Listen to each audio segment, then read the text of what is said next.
इस वक्त एक बड़ी खबर आ रही है। सिंगू बॉर्डर पर पकड़े युवक का वीडियो वायरल हो रहा है। किसानों पर दिए बयान से पलटा है युवक ने दिल्ली पुलिस पर लगाया आरोप। शराब पिलाकर दिलाया गया जबरदस्ती बयान, यह कहना है आरोपी का।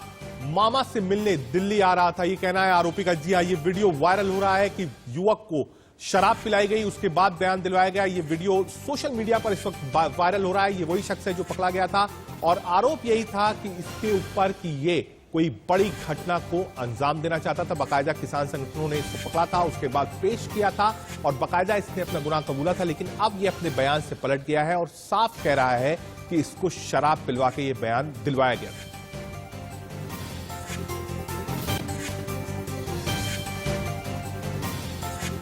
इस युवक का वीडियो आप देख रहे हैं।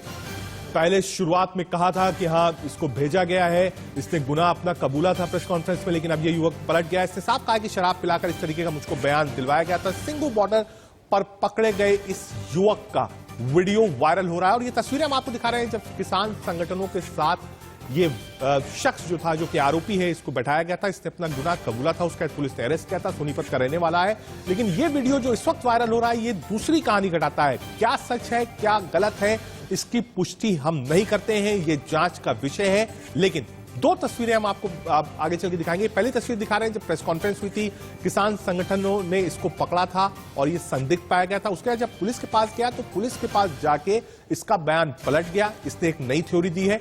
कौन सी थ्योरी सच है, कौन सी गलत है, इंडिया न्यूज इसकी पुष्टि नहीं करता है। हम इंतजार करेंगे इन्वेस्टिगेशन का कि आखिर इन्वेस्टिगेशन क्या आती है, ये शख्स कौन है, जो आरोप इस पर लगे हैं वो सही है या गलत है, या अपने आप को बचाने के लिए ये दूसरा एक नया बयान कर रहा है जिससे एक नई थ्योरी सामने आए, कंफ्यूजन क्रिएट हो। ये सब जांच का विषय है। हमको इसके लिए इंतजार करना पड़ेगा कि आखिर ये संदिग्ध कौन है, किसके इशारे पे ये काम कर रहा है, जो बयान इसने प्रेस कॉन्फ्रेंस में दिया वो सही था या गलत था, या अब जो वायरल हो रहा है सोशल मीडिया पर इसका बयान, उसमें कितनी सच्चाई है, किसके लिए ये शख्स काम करता था, इसके मंसूबे क्या थे, ये क्या चाहता था, किसके इशारे पे आया था, ये सब जांच का विषय है।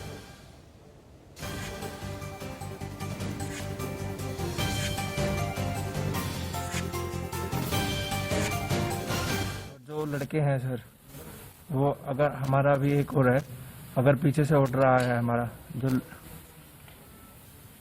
लड़की है उसका भी ऑर्डर आया है। अगर यस होगा, क्योंकि 99% पता है हमें कि होगा ये, ठीक है। अगर 10% ही हो सकता है कि ना भी हो, ठीक है। 10% का योगेश सिंह 19 तारीख को मेरे मामा का लड़का हुआ था।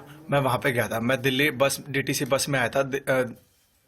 डीटी से बस में आया था और दिल्ली पुलिस ने मुझे वहां से पैदल नरेला से आगे भेजा था सर। 19 तारीख को शाम को 4:30 बजे मैं वहां पे कुंडली एरिया में जा रहा था, तो उन्होंने मुझे ये कहा, मैंने उनको सिर्फ इतना झूठ बोला कि यहाँ पे कोई लड़की छेड़ रहा है। हालांकि वहां कोई छेड़ रहा था। उनको ये लगा कि इन्होंने मुझे छेड़ा है, ये लड़की को छेड़ रहा है। उन्होंने मुझे लेके गए। उन्होंने फिर मुझे कैंप में ले जाके उन्होंने पहले मुझे मारा, काफी मारा, पैंट वैंट उतार के काफी मारा। फिर मुझे ट्रॉली में उल्टा लटका के बेल्टों से मारा। फिर उन्होंने अगले दिन उन्होंने मेरे से ये कहा, जो हम बोलेंगे वो करेगा। मैंने कहा ठीक है सर। फिर उन्होंने मुझे मारने के बाद फिर उन्होंने खाना वाना खिलाया।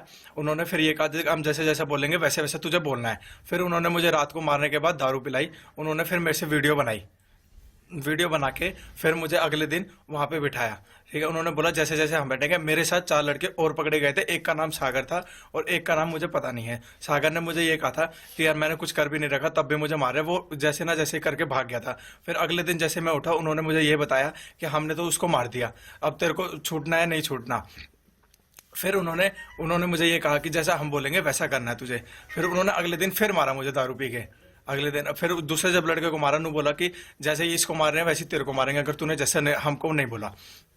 फिर मैंने उनको ये कहा, मैंने 112 नंबर पे भी कॉल मिलाई। मैंने उनको कहा कि मेरे को पुलिस के हवाले कर दो। उन्होंने बोला हम किसी के हवाले नहीं करेंगे, हम अगर मारते हैं तो हम किसी को बताते भी नहीं, मार काट के फेंक देंगे और पता भी नहीं लगेगा। उनके पास वो लड़के हैं जिनके पास पहले कंप्लेंट भी है और उन्होंने पाइपों से जिस लड़के को मारा है वो अधमरी हालत में है, उसको उठा के लेके गए हैं वहां से, ट्रॉली में भी रखा था। फिर एक रात जो वहां पे 2-4 लड़के हैं उन्होंने मुझे काफी मारा था, इतना ज्यादा कि दारू पिला के। फिर वो आगे गया, आगे जाके उन्होंने ये कहा कि योगेश जैसे हम तेरे को बोलेंगे तेरे को प्रेस के आगे वहां बोलना है। तो काफी सारे साथ थे। फिर मैंने एक वहां पे स्टोरी बनाई कि मुझे भाई पुलिस वाले ने ऐसे बोला कि भाई प्रदीप SHO राय थाने का ऐसे ऐसे बोला मुझे। कि भाई ऐसे ऐसी टीम है ना, मेरे 10 लड़के आएंगे, फायरिंग करनी है 26 तारीख के बाद, ये करना है।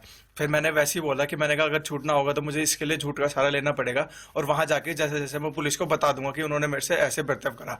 फिर मुझे वो अलग से रूम में ले गए, अलग से रूम में ले जाके उन्होंने फिर मुझे समझाया कि यार योगेश अगर तेरे को बोल देगा तो हम रात को छोड़ देंगे। उन्होंने मुझे ये शो नहीं होने दिया कि हमने पुलिस को कंप्लेंट दे दी है तेरी। फिर उन्होंने जब प्रेस के आगे मैंने बोला तो उन्होंने मेरे पीछे से गर्दन पे एक चुटकी भरी थी, ऐसे ऐसे भरी थी, यहाँ पे ऐसे। उन्होंने मुझे यहाँ पे मार भी रखा है, आंख पे भी है, उन्होंने मुझे थप्पड़ वप्पड़ भी मारे थे।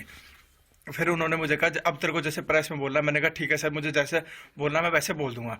मैंने उनको बोल दिया कि भाई ऐसी ऐसी बात थी, प्रदीप सिंह SHO का 10 लड़के आने थे राजधानी से, और एक लड़का और आया था जो हरियाणा का है, उसने सारा पूछ के वहां पे डिटेल ली थी। फिर जब मैंने बोला तब मुझे पुलिस लेके यहाँ पे आ गई थी। इसमें कोई और लड़के शामिल हैं? नहीं सर, मेरे साथ कोई नहीं, मैंने सिर्फ झूठी कहानी बनाई थी। जो 4 लड़के हैं, एक लड़के को तो उन्होंने वो कह रहे थे कि हमने मार दिया, और जो दूसरा है वो अभी भी उनकी कस्टडी में है। अब उनको मार रहा है नहीं है, उनको पाइपों से मारा उन्होंने। कहाँ का है लड़का वो? वो लड़का सर यूपी का है वो।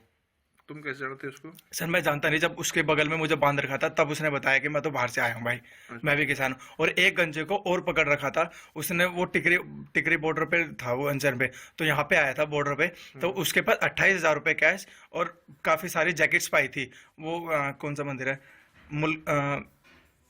मुल्काना कोई मंदिर है, वहां से लेके आया था वो। उसने हमें ये बताया कि मैं तो किसान हूँ। उसने मेरे को डेढ़ आकर मतलब जमीन के बारे में बताया कि हम इतने हैं। उसके बाद जब उन्होंने मेरा फोन ट्रैकिंग पे डाला, उन्होंने कहा कि चंडीगढ़ से स्पेशल मेरे को बुलाया